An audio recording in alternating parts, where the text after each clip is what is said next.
Hello. আরে না না, এখনই আসতে হবে না। ও হচ্ছে একটু পরে অফিসে যাবে। ও অফিসে গেলেই আমি তোমাকে ফোন করব, তখন তুমি চলে আসবে।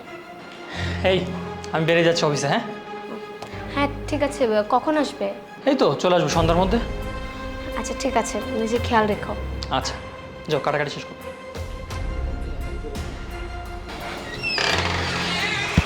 হ্যালো, এই তুমি কই? ও তো অফিসে চলে গেছে, তুমি তাড়াতাড়ি চলে এসো। হ্যাঁ হ্যাঁ, দেরি করো না কিন্তু। রিয়া ফোনে কথা বলতেছে কারোর সাথে আর বললো যে আমি বাসা থেকে বের হয়ে গিয়েছি। তার মানে ও কারোর সাথে রিলেশন করছে। আমি ওর জন্য কতটা পাগল ছিলাম, ওর আমার পিঠ পিছিয়ে এরকমটা করছে। না না, আজকে তো আমার জানতেই হবে যে ও কি করছে।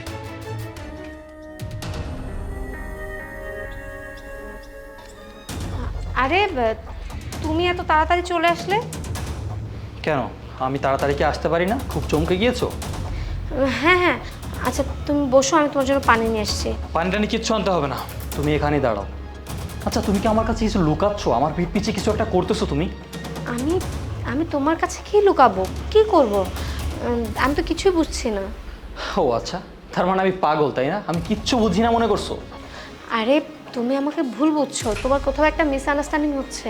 ও আচ্ছা, এখন আমার মিসআন্ডারস্ট্যান্ডিং হচ্ছে তাই না? আর কত মিথ্যা কথা বলো তুমি। এখন দয়া করে সত্যিটা বলো, আমি সব নিজের কানে শুনেছি। দেখো তুমি আমাকে ভুল বুঝছো। আচ্ছা তুমি বসো, আমি তোমাকে সবটা বুঝিয়ে বলছি। কোনো বসাবসি নেই, যা কথা বলার এখানেই হবে। আমি নিজের কানে শুনেছি তুমি কাউকে বলছিলে যে আমার স্বামী বেরিয়ে গেছে। তুমি বাসায় আসো।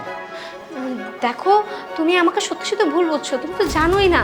আমি তোমাকে সব বলছি, তুমি আমার কথাটা শোনো। হ্যাঁ, ভুল তো আমি করেছি তোমাকে বিয়ে করে। আরে তোমার জন্য আমি আমার ফ্যামিলির সাথে কত লড়ে তোমাকে বিয়ে করেছি। প্রত্যেকটা মানুষকে বলেছিলাম যে বিয়ে করলে আমি তোমাকেই করবো, আর সে তুমি আমার সাথে এরকম করলে। আমার পিঠ পিছে তুমি অ্যাফেয়ার করে বেড়াচ্ছ। তুমি আমাকে ভুল বুঝছো, তুমি বিশ্বাস করো, তুমি আমার কথাটা শুনলে তুমি সব বুঝতে পারবে। চুপ করো তুমি, আর একটা উল্টাপাল্টা কথা বলবে না। আমি রাগের মাথায় তোমাকে কিছু করে বসার আগে এখান থেকে চলে যাও। ও আচ্ছা, তোমার বয়ফ্রেন্ড চলে এসেছে, কল দিয়েছো, দুদিনে দিয়ে চলে আসে। আসো এদিকে।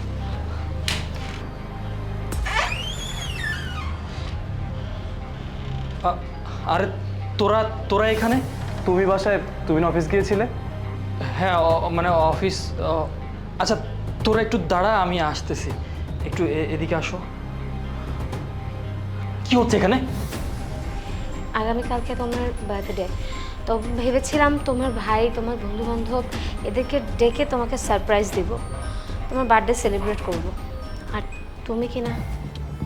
সেটা আমি আমি আমি আমি তোমার সাথে কত উল্টাপাল্টা কথা বলে ফেলেছি। আমি এসব কি করেছি? তুমি প্লিজ আমাকে ক্ষমা করে দাও। আসলে তোমার এই হুটহাট এই মুভমেন্টগুলো দেখে না আমি তোমাকে সন্দেহ করে ফেলেছিলাম। দয়া করে প্লিজ আমাকে মাফ করে দাও। কি বললে? তোমাকে আমি ক্ষমা করে দিব?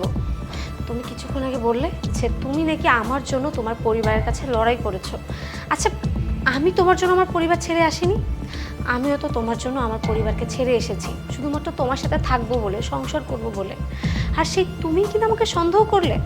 একটা মেয়ের সব থেকে বড় অলংকার হচ্ছে তার সম্মান, আর তুমি কিনা আমাকে বললে আমি নাকি এক্সট্রা অ্যাফেয়ার করি, আর আমার সম্পর্কটা তুমি ভেঙে দিতে চাইছিলে। আর এখন তুমি আমাকে বলছো তোমাকে ক্ষমা করে দিতে। আমি এখন যদি তোমাকে ক্ষমা করে দেই, তাহলে তুমি ভবিষ্যতে যে আমাকে সন্দেহ করবে না, তার কোনো গ্যারান্টি আছে?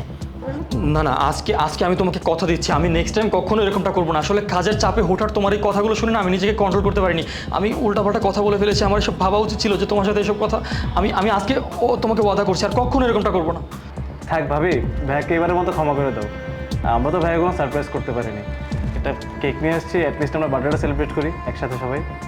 আচ্ছা তোরা আয় না, বাইরে কেন দাঁড়িয়ে আছিস? আয় ভিতরে, সোফায় বস। আসো।